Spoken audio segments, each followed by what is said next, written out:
You are listening to Mining Stock Education. I think 2025 is going to be a fantastic year in the resource sector, and I think precious metals will be leading the way. Welcome to Mining Stock Education. My name is Brian Leni. In today's show, you'll be hearing from me. As you may or may not know, I've been a full-time independent investor in the junior resource sector for the last 9 years. I invest my own money and take meaningful size positions in the companies I think the best odds of returning a profit. My experience is real, and I think it can provide you with real-world examples, both the good and the bad, that you can use to hopefully make yourself a better investor over the long haul. Today, I'll start with precious metals, in particular gold, and comment on it and its corresponding equities performance, with the contrast against Bitcoin. Lastly, I'll go through the good and the bad from 2024 and how it's shaping my outlook and strategy for 2025. Okay, gold. Gold's performance over 2024 was superb. Really, I don't think you can ask for too much more for probably any investment over the course of a year, but especially something like gold that is, in my view, real money. And it did everything that you want from gold. It contrasted you against or protected you from the financial calamity, the inflation that has devalued our dollars, USD, Canadian dollars, euros, throughout the years, and really put us into a position to, maintain that purchasing power. Contrasted to the equities, I would say it was a very good year for the equities if you had picked the right companies, that is, especially in Q2. Q2 was a great quarter for me in the premium portfolio. For those that don't know, I'm an investor, an independent investor in the sector, but I've also been writing a subscriber paid newsletter for the last 4 years. And my personal portfolio is directly reflected into the newsletter's portfolio. And its performance was pretty good, especially in that Q2. It returned some very nice numbers. And I'll go through that in the good of 2024. But all I want to say is the precious metals did exactly what it should have done in 2024, both on the metal side and the equity side. What I think happens, though, is we get to the end of the year, Trump gets elected, and the gold price comes back a bit, and the equities, correct even more so, as they do. They're leveraged to the upside and the downside.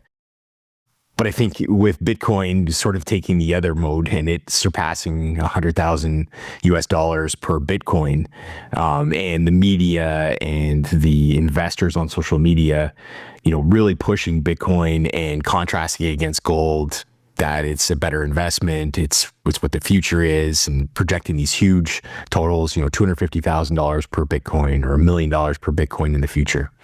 And I think the easy thing to do is to feel FOMO and to think, oh, maybe I shouldn't be in precious metals. Maybe, what we saw in Q2 and maybe a little bit in Q3 is done. And we need to move into Bitcoin because that's where the momentum is. That's where the real value is. And to me, I can't say enough that I don't think that's the case. First and foremost, I don't think that Bitcoin is a digital gold. I think they're very different investment vehicles, and I think you should treat them as such. But I think you should start with the reasons why you own gold and invest maybe in the corresponding equities. But let's talk about the physical metal.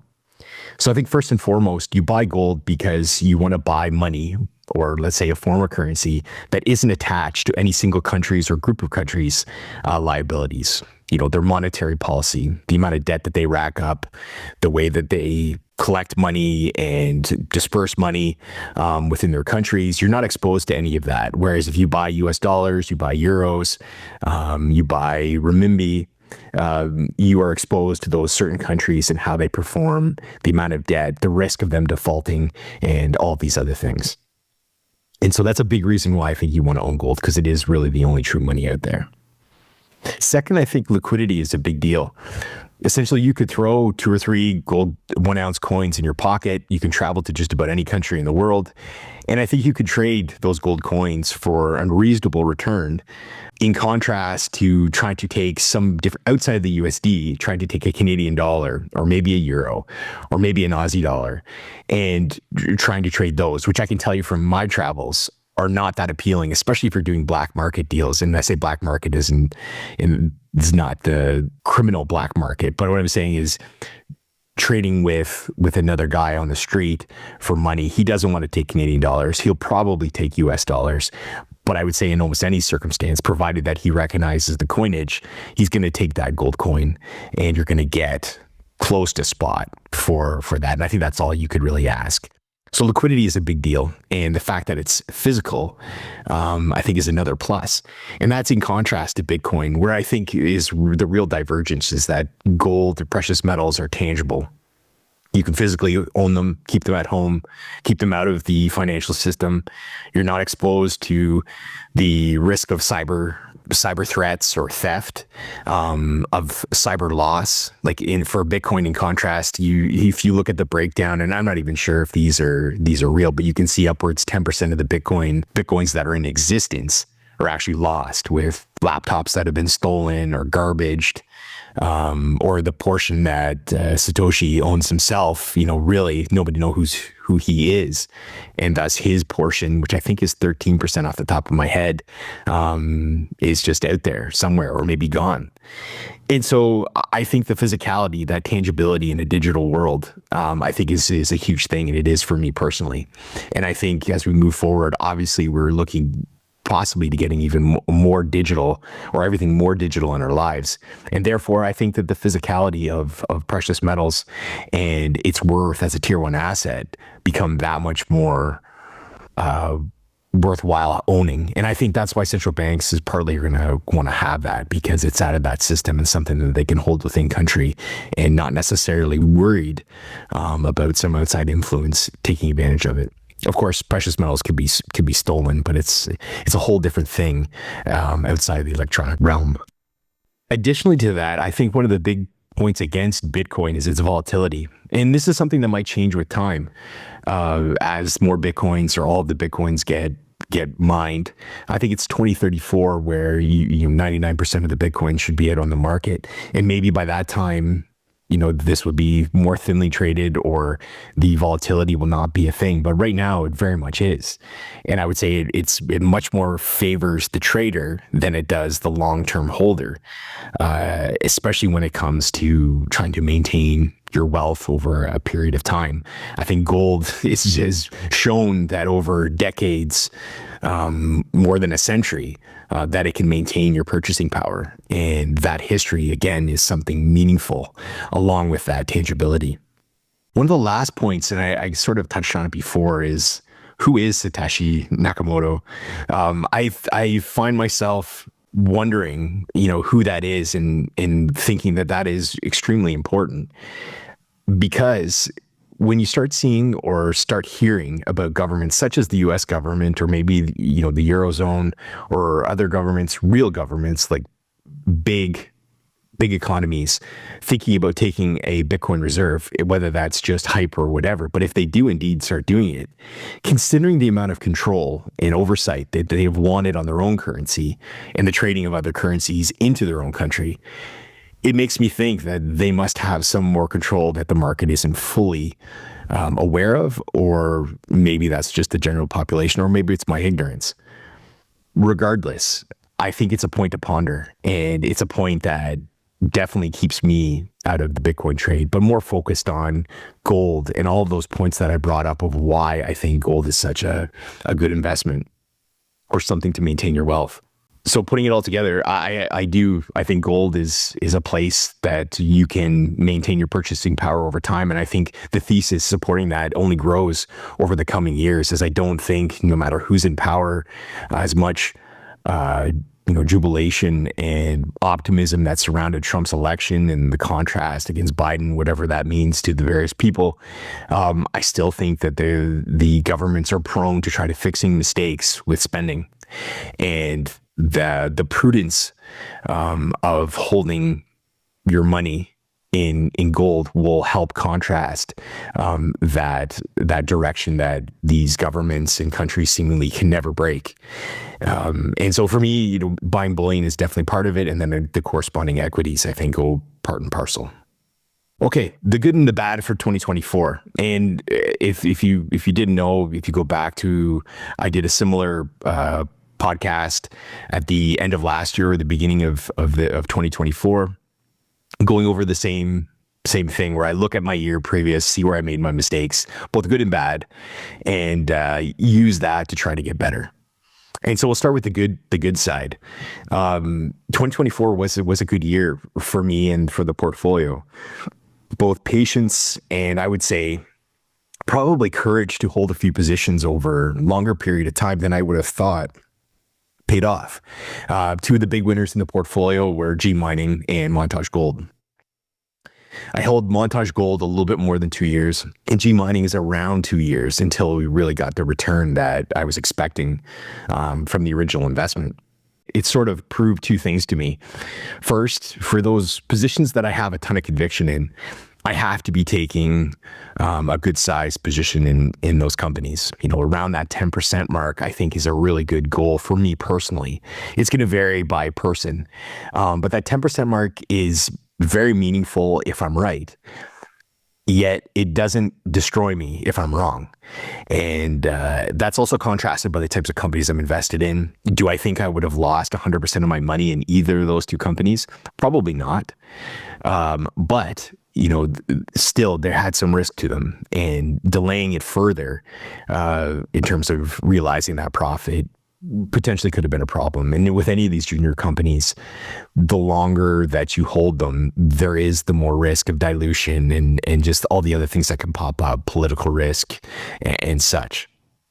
But meaningfully, my thesis was correct and my patience was paid off. And both of those were well over 200% returns in the portfolio.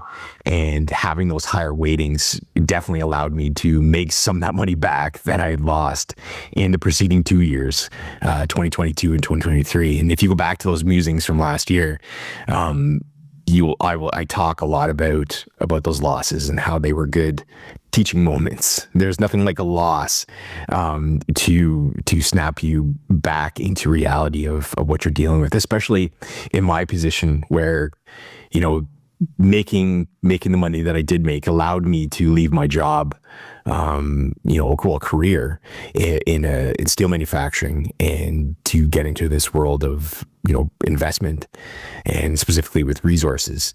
And it's a good wake up call to anyone. And I don't think it's avoidable. I think that you have to expect that you're going to make mistakes. Nobody bats 100%. And you just have to make sure you don't get knocked out in the process of making those mistakes, and try to learn from them as soon as possible. One quote I think that's fantastic. It's a book that I'm reading right now called The 5 a.m. Club by Robin Sharma. And he says, "We only hear what we're ready to hear. All learning meets us exactly where we're at. And as we grow greater, we understand better." I don't even know if this quote resonates with anybody without having to go through what I personally went through in 2022 and 2023. You truly can't come to grips with everything that you hear from, the Rick Rules of the world until you experience it. And so you have to get out there. You have to have courage to get into the market. And like I said, take meaningful positions, whatever that is to you personally.